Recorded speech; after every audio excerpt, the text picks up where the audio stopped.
Stepping on the Cracks by Mary Downing Hahn. Chapter 21. After Gordy disappeared, Elizabeth and I followed Barbara into her room.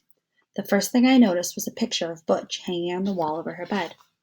Tall and handsome, he smiled from the frame. He was wearing his high school football uniform and holding his helmet under his arm. Even though the picture was black and white, you could tell the sun was shining from the way he squinted into the camera.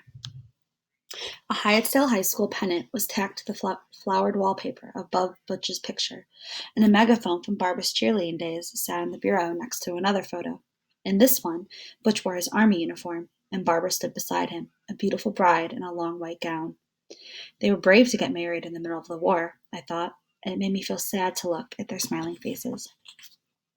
Elizabeth flopped down on the floor to play with Brent, but I looked around the room, taking in everything it told me about Barbara. In her bookcase, I saw 6 or 7 Nancy Drews and a set of Winnie the Pooh stories mixed in with the kind of novels my mother read, Gone with the Wind, A Tree Grows in Brooklyn, and The Robe. Jammed in wherever they would fit were nursery rhymes, ABC books, and fairy tales. A big teddy bear lay on Barbara's pillow, and a collection of storybook dolls stared down at us from a shelf over the window.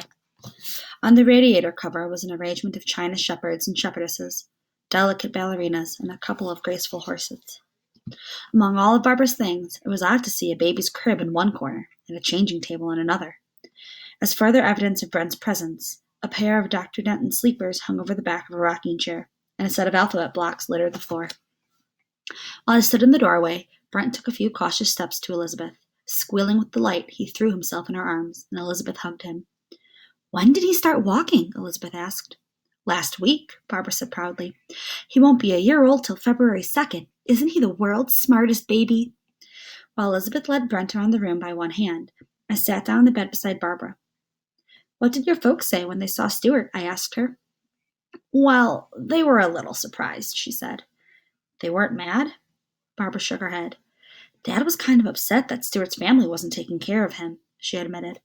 "I told him Stu had an awful fight with his father, but I was worried he was going to walk over to Davis Road and give Mr. Smith a piece of his mind." "How about your mother?" Elizabeth asked. "What did she say?"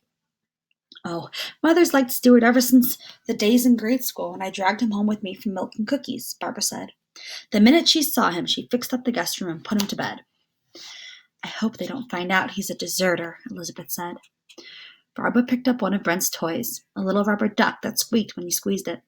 Turning it round and round in her fingers, Barbara said, "I hate deceiving them, but I don't know what else to do. I'm scared to tell them the truth." "Would your father turn him in?" Elizabeth asked. "I don't think so," Barbara said, giving the duck a couple of squeezes. She handed it to Brent. He laughed and started chewing on the poor duck's head. Running her hand lightly over Brent's hair, Barbara smiled at him. Suddenly, she leaned down and scooped him up in her arms. Giving him a fierce hug, she cuddled him on his lap.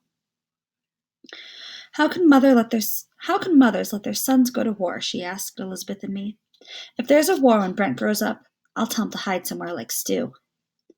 "But Butch went," Elizabeth said. We all looked at his picture hanging over the bed. "He was a hero." Barbara frowned.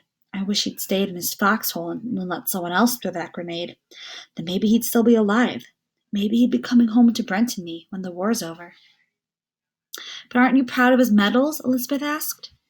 Without answering, Barbara walked to her bureau and opened the top drawer. Lifting something out, she laid it in Elizabeth's lap. It was a neatly folded American flag. On top of it lay 2 medals. Elizabeth touched one as if it were a holy relic. It was a cross on a red, white, and blue ribbon. In its center was an eagle with upraised wings.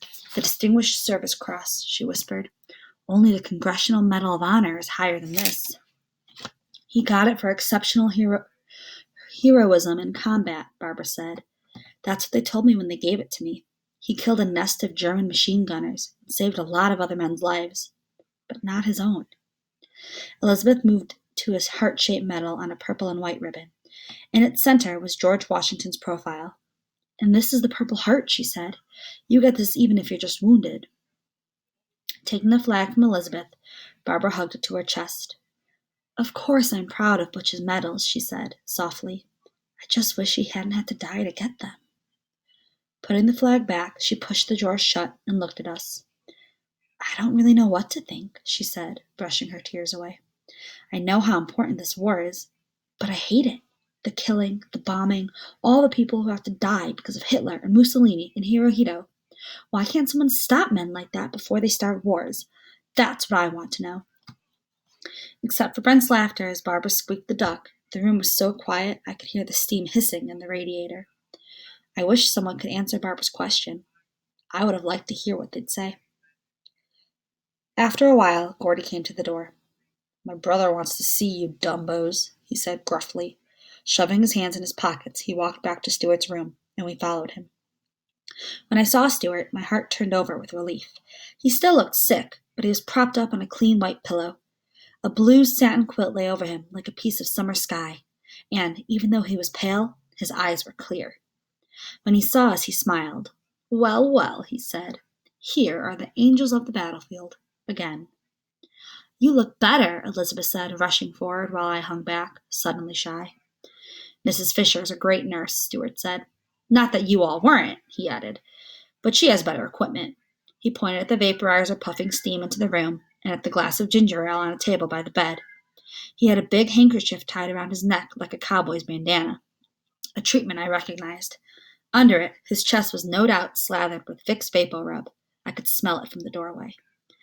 "Come on in, Margaret," Stuart said, "and close the door. You're letting out the steam." "Dummy," Gordy muttered at me as I hastily shut the door. In a few minutes, the door opened again, and Mrs. Fisher smiled at us. "Visiting time is over," she said. "Stuart needs lots of rest." She had a bottle of medicine in one hand and a spoon in the other. Nicely as she spoke, we knew she meant it. We all left without protest, even Gordy. Outside, our shadows were long and dark blue against the snow. The western sky was a lake of fire, and the trees looked like black lace against it. The wind had dropped, but it was still cold, and our breath made little clouds when we talked. "Aren't you glad now that Barbara took Stuart to her house?" Elizabeth asked Gordy. Angrily, he kicked at the frozen clumps of snow left by the plow along the roadside. He was wearing an enormous pair of rubber galoshes, which he hadn't bothered to buckle. Clink, clink, clink, they went as he stamped along. "Her mother's a goody-goody," Gordy said, "and her father's a dope." Elizabeth stopped right in front of Gordy. With her hands on her hips, she glared at him. "How can you say that?" she yelled. "You must be the most ungrateful boy in the whole wide world." Gordy frowned at Elizabeth. In the light from the sunset, his face was rosy, but his eye looked even worse. "Just mind your own business and leave me alone, lizard." We watched him run off down the trolley tracks toward Davis Road. Elizabeth shook her head. "Every time I think I'm starting to like Gordy a little better, he acts horrible and I hate him all over again," she said. She was right. You could feel sorry for Gordy. You could try to help him, but he was like a stray dog who snarled and bit you when you tried to feed him. "How come Stuart's so nice and Gordy's so awful?" Elizabeth asked as we walked along the trolley tracks. Answering her own question, she said, "Maybe Stuart got left on the Smith's doorstep when he was a baby. It's hard to believe he was related to any of them." When I got home, the first thing I noticed was the difference between our house and Barbara's house. No wreath hung on our front door. No Christmas tree stood in our living room. No Bing Crosby crude White Christmas on our Victrola. Later, we might get a wreath and put up a tree, but my father hated Bing Crosby. Once I heard him ask Mother how she could swoon over a man whose ears stuck out. "He looks like a jackass and sounds like a sick cow," Daddy said. "He doesn't croon, he moos." And then he'd sing White Christmas in what he imagined was a cow's voice. I liked Bing Crosby myself. I thought Daddy could learn a lot from him. Not the way he sang. Daddy couldn't carry a tune. Even he admitted that. But the way he acted. In all his movies, Bing was so kind and gentle and funny. He always understood how children felt. They could tell him anything, and he would listen and give them good advice. If Daddy were like Bing Crosby, I could tell him about Gordy's father, and he would know what to do. At the dinner table, I asked Mother if we were going to get a tree. "Christmas is next Monday," I said. "That's less than a week away." Before she answered, Daddy said, "What's the sense of celebrating? Your brother's not here. It's just us, and there's a war on." "Jimmy wasn't here last year either," I reminded him, "but we had a tree." "And we'll have one this year," Mother said. Daddy glanced at her as if we were going to argue, saw the frown on her face, and just shrugged. "Have one then," he said. "But you're the one who always chops it down," I said. "Mother and I can't go down in the woods and get it." "Sure we can." Mother glared at Daddy, but he'd already left the table. Sitting down by the radio, he tuned in The Lone Ranger. At the sound of galloping hoofbeats, I followed Mother out of the kitchen. "Don't you want to listen to The Lone Ranger?" she asked. "Not with Daddy." I leaned against Mother, and she put her arm around me. She didn't hug me very often. "I know it's hard for you to understand, Margaret," she said, "but he's so worried about Jimmy, he can't think of anything else. Christmas just isn't very important to him this year." "Don't you think I'm worried about Jimmy, too?" I looked up at Mother, blinking hard to keep from crying. "Of course you are." She pulled me closer and kissed my forehead. "But your father sees you outside with Elizabeth laughing and playing, and he thinks you don't have a care in the world." "Well, he's wrong," I told her. "I have more cares than he can ever know about." "Oh, honey, don't be silly." Mother gave me a pat on the fanny, her way of dismissing my problems. Turning her back, she began running water in the sink. "Help me with the dishes like a good girl," she said. Chapter 22. Several days later, Mother kept her promise about the Christmas tree. While Daddy was at work, she bundled herself up, grabbed a saw out of his toolbox, and walked down to the woods with me. Daddy took pride in never having bought a tree. Before the war, he'd always taken Jimmy and me on an expedition to find our own. "A nice fresh one," he always said. One we cut down ourselves. "We don't want some old thing that's been lying around on a lot for weeks." Last year, he and I had gone, but now it was Mother and I who picked our way through the slushy snow and puddles, dragging the empty bobsled behind us. Mother paused at the rusty fence and stared at the no trespassing sign. "The people who own the woods don't care if we cut down a tree," I said, quoting Daddy. "They'll never miss it." "Your father told you that?" I nodded. Somehow, when Daddy said it, he made it seem perfectly natural to chop down a tree on somebody else's property. Standing here with Mother, though, I felt a little nervous. It was almost as bad as the first time I'd followed Elizabeth over the fence. "Well, I hope your father's right." Mother looked around uncertainly, as if she expected to see an armed guard protecting the trees. But all we saw was a crow perched on a limb, watching us. Jerking on the rope, Mother managed to get the sled over the fence. As we entered the woods, I was glad Stuart was gone. Even if Mother saw the hut, she'd think a tramp had lived there for a while and then abandoned it when winter came. Just to be safe, though, I steered her away from the hut toward a grove of pine trees on the other side of the woods. Most of them were skinny and crooked, but we finally found one Mother thought might do. "We can tie branches on here and there to fill in the bare spots," she said. Kneeling in the wet snow, Mother set to work with the saw while I held the tree steady. Even though it was much warmer than it had been earlier in the week, the wind still had a cold edge, and the sun kept sliding in and out of clouds. The snow had melted from the streets and sidewalks in College Hill, but in the woods it was still deep. Soon my toes and fingers were tingling, and I was glad when the tree finally sagged to the ground. I helped Mother hoist it onto the sled. Slightly out of breath, she straightened up and smiled at me. Her cheeks were red, and her hair flew free around her face, making her look much younger. Tipping her head back, she laughed at the blue sky. "Well, we did it without Walt," she said. "I knew we could." Grabbing the rope, she eased the sled forward while I made sure the tree didn't slip off. Busy with my responsibility, I didn't notice which path we were taking until we stepped into the clearing and came face to face with Gordy. Although Elizabeth and I had visited Stuart several times, we hadn't seen Gordy since the day he'd run off down the trolley tracks. Now I stared at him, shocked. His eye was still bad, and his face was bruised in a couple of other places. He looked thinner, too, but he stood his ground and glared at me. "Why, Gordy," Mother said, "what are you doing here all by yourself?" "Nothing, just taking a walk." Gordy shot me a look that clearly said I should drop dead on the spot, but Mother didn't notice. She was staring at his face. "What happened?" Mother asked. "Have you been fighting?" Gordy ducked his head, and his hair fell down, hiding some of the damage. "Me and some other guys are fooling around," he muttered. "Well, come on, walk back with us." Mother looked at the hut and shivered. "There's no telling who hangs around a place like this." "I'm okay," Gordy said. "I can take care of myself." "What in the world?" Mother stared past Gordy. June was standing in the hut's doorway, crying. Her face was bruised, too, and she was clutching Mittens, the cat. "I told you to stay in there," Gordy yelled at June, but she just cried harder. Giving a frantic twist, the cat leapt out of June's arms and ran off into the trees. Mittens' escape made June cry harder. Mother looked at Gordy. "What's going on?" she asked. Ignoring Gordy, June ran through the snow toward Mother and me. All she had on her feet were slippers without socks, and her bare legs were molted blue with cold. Her coat hung open, pinned in her neck. Under it she wore a skimpy gingham dress. Her hair was matted with tangles. "Don't tell Daddy where we are," she begged Mother. "We have to hide so he won't beat us no more." Mother picked June up. "Take the rope, Margaret," she said, pushing the sled toward me with her toe. "Gordy, you come with me right now." "Where are you taking my sister?" He thrust himself in front of Mother, trying to block her path. "Home," she said. "June can't stay here, and neither can you." "To our house?" I asked Mother, running to catch up. "To their house. I'm going to talk to Mrs. Smith."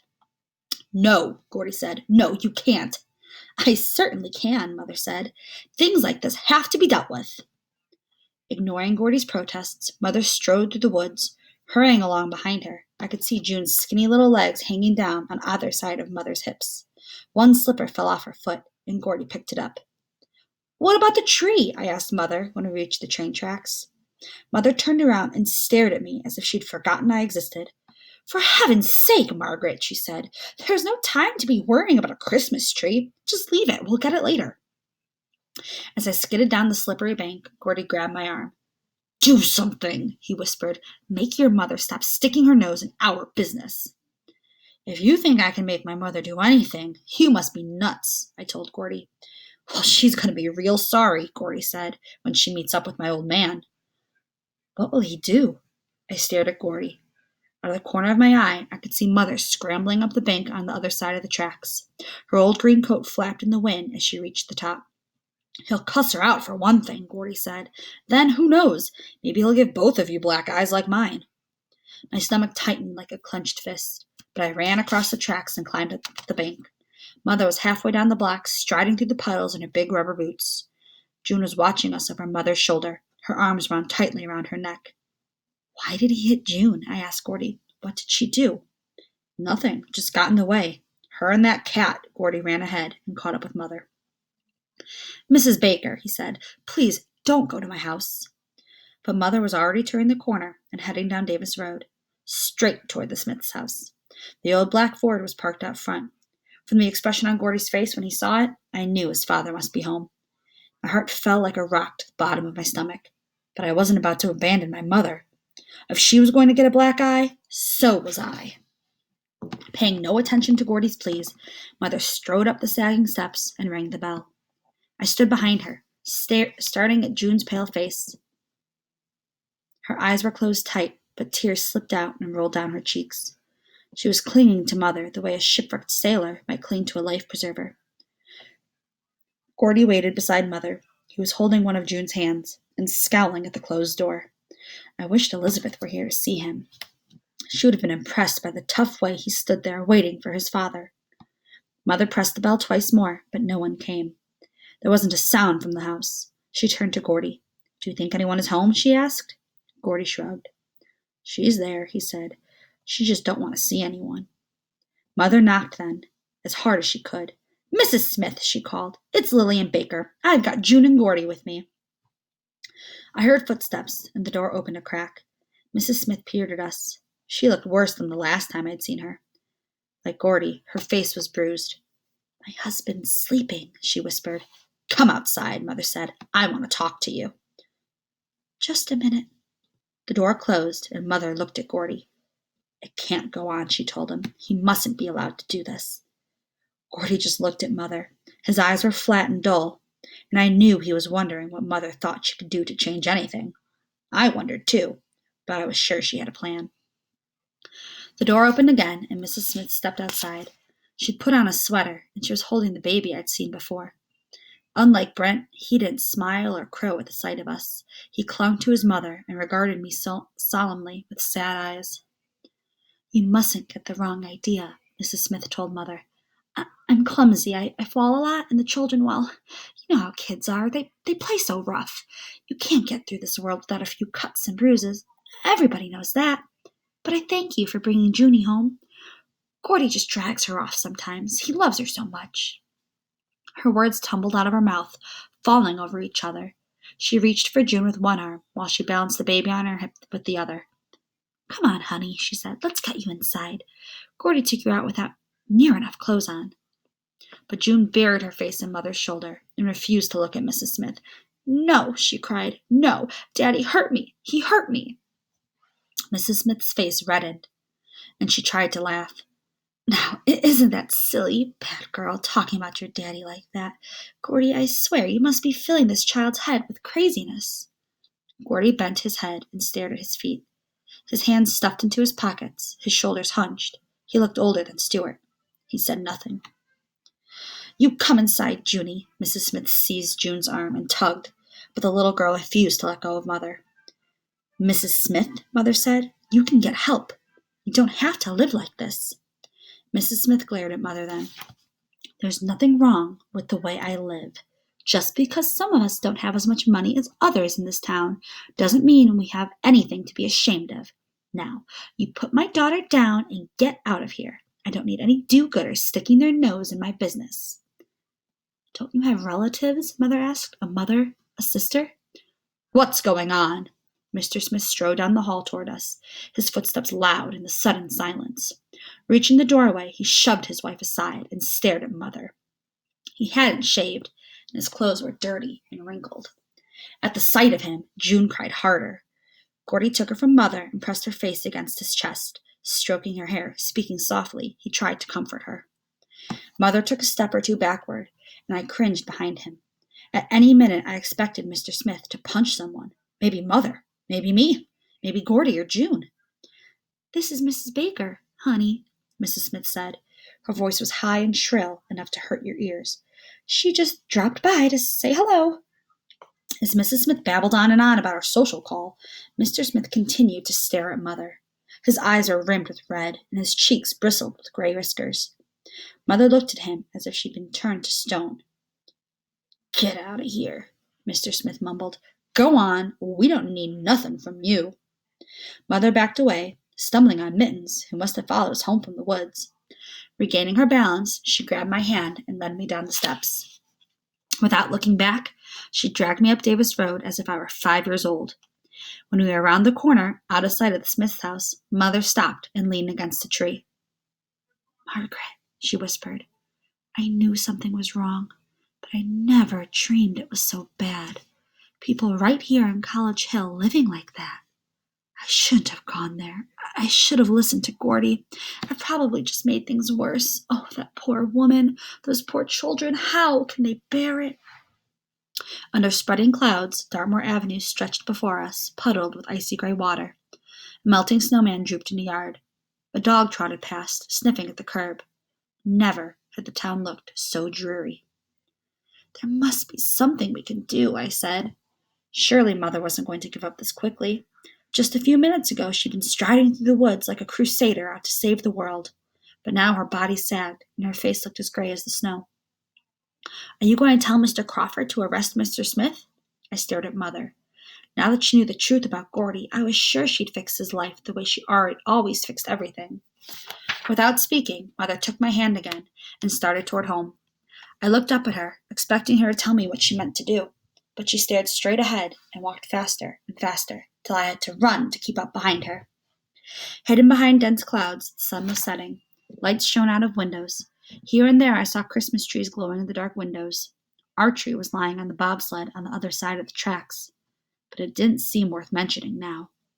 Clinging silently to Mother's mittened hand, I let her lead me home.